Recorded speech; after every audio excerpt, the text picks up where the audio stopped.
Hi folks, our journey of discovery continues, and so far I've generated more questions than answers. But as the Carpenters once sang, we've only just begun. As they tend to say at the start of an episode of a box set, previously on The Search for My Ancestors, we left the family tree looking like this. Now we are going to focus on seeing if James Moffat had any siblings, and what they might be able to tell us about George and Margaret Moffat. To start with, we can speculate that between their marriage in November 1860 and the birth of James in October 1871, George and Margaret had other children. There is a facility on the General Register Office website, which will abbreviate GRO in future I think, which allows you to find the birth or death details of an individual by entering the surname of a child, the surname of the mother, the sex of the child, and then setting a date range of a year plus or minus 2, so between 1861 and 1865 or 1866 and 1870, it is possible to find other children. And as a result, we find 3 more children born to a George Moffatt and Margaret Armstrong. First we have John, born 2nd of May 1861, so just after the census, in Home Court, Milburn Street, Carlisle. George is a journeyman cotton dyer. A journeyman is a skilled worker who has successfully completed an official apprenticeship qualification. Isabella, first daughter, born 6th of December 1865 in Milburn Street, Carlisle, and George is still a dyer.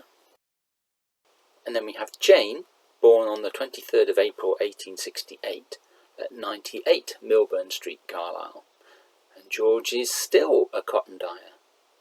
So the fact that they have the same parents, that George's occupation is the same, and the vicinity of the birthplaces would all seem to confirm that these are indeed siblings of James Moffat. There are no other births recorded in Carlisle for a Moffat and Armstrong after 1871. As previously mentioned, there is no record of a George and Margaret Moffat living together in 1871 in Carlisle, although we can return to the Margaret Moffat we originally found. This Margaret Moffat was living in 3 John Street, Colchagate, Carlisle, with her daughters Mary, aged 8, Isabella, aged 6, and Jane, aged 2. The names and ages of the younger 2 daughters, Isabella and Jane, would suggest that this may be the same Margaret Moffat. But these census entries raise 3 more questions. Where is George Moffatt? Where is John Moffatt? And why is Mary Moffat not recorded in the BMD register or found in the GRO index? In answer to the first question, it is possible that George was not in Carlisle. A further search of the 1871 census for a George Moffat elsewhere in Cumberland produces one possible candidate, in St Bees, Whitehaven, where a dyer called George Moffat is a lodger in the home of Mary Rooney. However, his age is recorded as 39, whereas if it was our George Moffat, it should be 29. But this discrepancy does not entirely rule out the possibility that this is who we are looking for.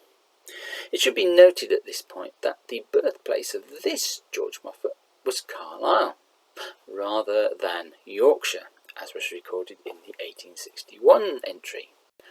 If this is a different George Moffat, then he would have been born in 1831 or 1832, which is before births were officially registered.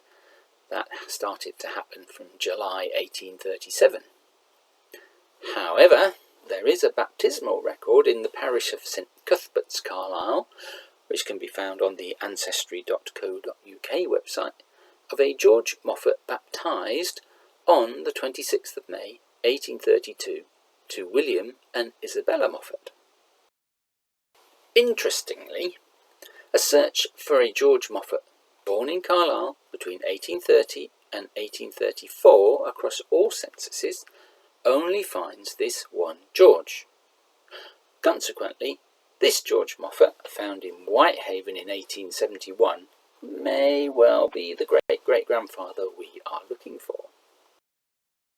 As to the whereabouts of John Moffatt in 1871, there is a John Moffatt, aged 9, found at the house of Thomas McMurray, 2 Thomas Place, Colchagate, Carlisle, and he is the nephew of Thomas.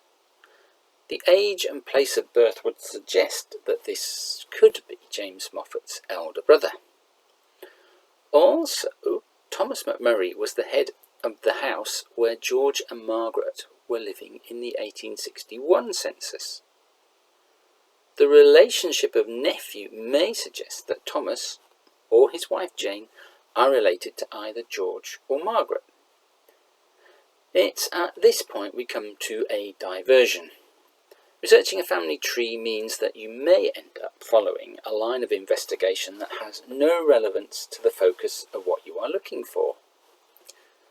But until you've reached that conclusion, there is always the possibility that it is still relevant. Hence, it is worth investigating Thomas McMurray. As we have seen in the 1871 census, Thomas McMurray is living at 2 Thomas Place, Milburn Street, Colchagate, with his wife Jane, aged 58 and 60 respectively. He is a cotton warper and is recorded as being born in Hull, Yorkshire.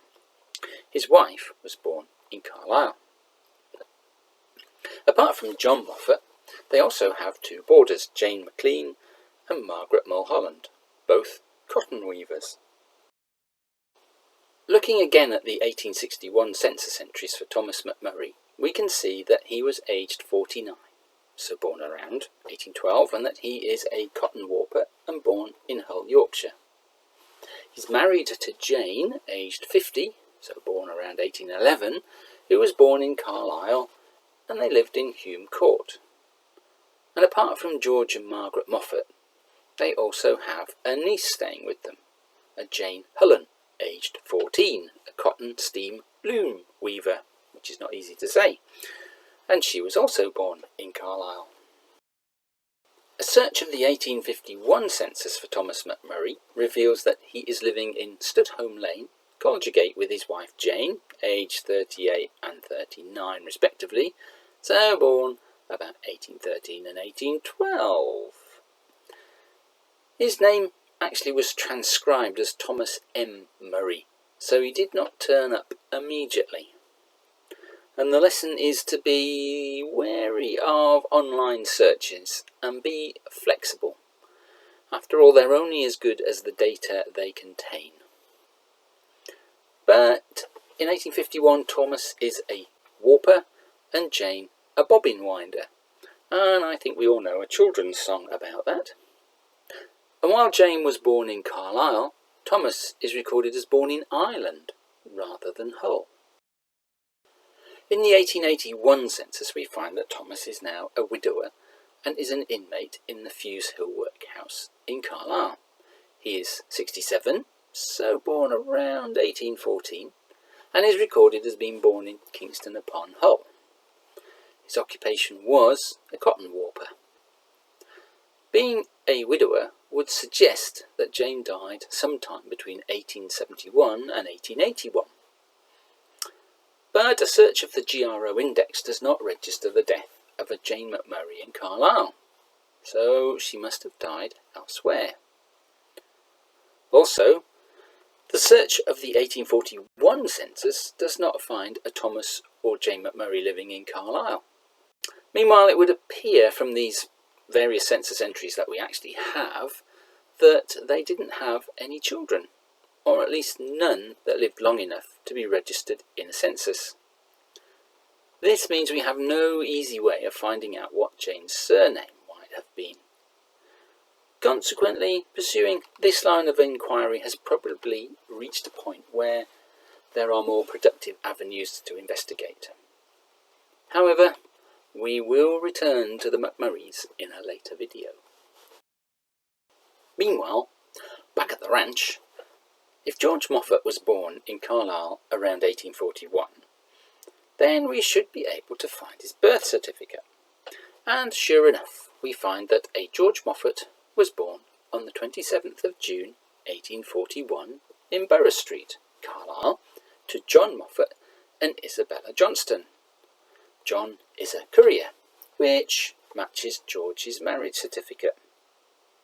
Consequently, I would suggest we can conclude that William and Sarah Moffat are not our George's parents. But we can now answer a couple of our questions. Firstly, George Moffatt was born in 1841 in Carlisle to John Moffatt and Isabella Johnston. Secondly, John Moffatt, born in 1861, was the brother of James, so maybe it was his pocket watch. Being born in 1861 would have meant that in 1882 he would have been 21. So maybe acquiring the watch was to celebrate his coming of age. We can now update the family tree by adding James's siblings and his father's parents. But to our unanswered questions, we can add another. Who is Mary Moffat, and why is she so elusive? In the next video, we will seek to answer these questions.